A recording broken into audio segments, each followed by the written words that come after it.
শালার আর 2 বছর আগে জয়েন নিলাম আমি, একই মান দরমা পাই।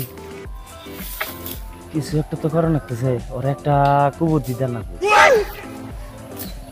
বাসুর ভাই, ও ভাই বুগলা ক ভাই, এতদিন ধরে কাম করতেছি দুইজনে এক নকে, মালিক রে কহারো না দরমা বাড়াই দিবেন নিকা? মালিক জি কিপ্টের কিপ্টে, মালিক দরমা বাড়াই দিব আমার মনে বিষয় হয় না যে দরমা বাড়াই এই, দিব। কি কও তুমি দরমা বাড়াই দিব না? নাও আমি যাবো নকে নাও কমুনি। ও মালিক, মালিক এত দিন ধরে কাম করি, আমার দরমাটা একটু বাড়াই দেন, নাহলে কাম কালকে দিন কামে হম না। তোর দরমা বাড়াই লাগে? তুই এক কাম কর, কালকে থেকে তোর কামে এখন না, আর তুই কালকে থেকে কামে হবি, তোর 2000 করে দরমা বেশি করে দিম, তুই যা যা। এতদিনে বুদ্ধিটা কামে লাগছে।